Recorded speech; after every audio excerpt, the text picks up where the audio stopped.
The violence is back in Northern Ireland. The main reason for the excesses of pro-British loyalists is the exit from the EU. It endangers the fragile peace in the region. In Northern Ireland, there are scenes that recall the darkest chapter in its history. Since the Easter weekend, there have been violent protests by pro-British loyalists. A double-decker bus was set on fire in the capital Belfast on Thursday night. So far, there have been no deaths, but numerous injuries. Even children are said to have participated in the riots. Observers are reminded of the time of the Troubles, as the civil war-like conditions in Northern Ireland from 1969 to 1998 are euphemistically called. With around 3,600 fatalities, it was the bloodiest conflict in Western Europe since World War II. Superficially, the riots are a reaction to the decision of the Belfast Public Prosecutor's Office to waive an indictment against 24 leading members of the Sinn Féin party. It is the political offshoot of the Irish Republican Army, the IRA, which was responsible for most of the terrorist attacks during the so-called Troubles. Today, Sinn Féin forms a shaky coalition government with the pro-British Unionists DUP. The trigger for the criminal proceedings was the funeral of the former Chief of Intelligence of the IRA in June 2020. Almost 3,000 people took part, a blatant violation of the corona rules, which limited gatherings to 30 people. The goal of the IRA and Sinn Féin was and is reunification with the Republic of Ireland. When the latter fought for independence from Great Britain in 1921, exactly 100 years ago, Northern Ireland, which was predominantly Protestant, remained part of the kingdom. The Catholic, predominantly Republican minority population was disadvantaged. The tension led to an explosion in 1969 with the so-called Troubles. They officially ended in 1998 with the so-called Good Friday Agreement. Since then, there has been a fragile peace in Northern Ireland, but society remains deeply divided. The neighborhoods of Republicans and Loyalists in Belfast, for example, are still separated from one another by concrete walls. Many prostitutes feel they have lost the Good Friday Agreement. This emotional state is additionally fueled by demographics. Catholics are likely to be in the majority in Northern Ireland for the foreseeable future.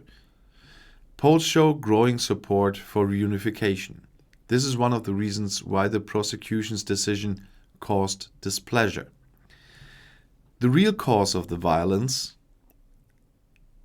is not that. It is Great Britain's exit from the European Union. When the vote in June 2016, hardly anyone thought of the consequences for the Northern Irish peace process. Warning voices were ignored because since 1998, the visible border between the Republic of Ireland and the British North has disappeared. The open border on Emerald Isle is seen as a major factor in militant Republicans renouncing violence.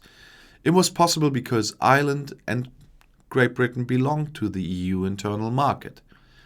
With Brexit, customs checks should actually have been introduced so that the British would not have a backdoor to the European market. For Dublin and the Northern Irish Republicans, this was a no-go. The Conservative government in London wanted to solve the control question with some kind of technology. In 2019, however, they had to sign the Northern Ireland Protocol. The North remains effectively in the EU market, but there is now a customs border in the Irish Sea. It has been in force since the definite exit on January 1st. The consequences were, among other things, empty supermarket shelves because British companies no longer wanted to deliver their goods to Northern Ireland due to customs formalities. This aroused the anger of many loyalists who feel betrayed by the separation from the rest of the country. British Prime Minister Boris Johnson condemned the recent violence on Twitter. For the former Labour Minister for Northern Ireland, Peter Hain, he is the main culprit for the riots because he pushed the hard Brexit dogmatically. He never told the truth to the Northern Irish the majority of whom wanted to stay in the EU. Now Johnson and his administration are trying to limit the damage. They unilaterally extended the transition period that expired at the end of March for the import of certain products until October. The EU Commission therefore initiated proceedings against Great Britain in March for violating the Northern Ireland Protocol and thus the withdrawal agreement. Boris Johnson is in a tight spot because he has to be considerate of the United States, with whom he is seeking a trade deal still. Ex-President Donald Trump was a fiery Brexit supporter. His successor Joe Biden is an Irish Catholic.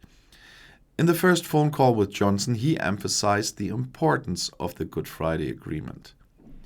With his one-sided maneuver, the Prime Minister only gained a little time.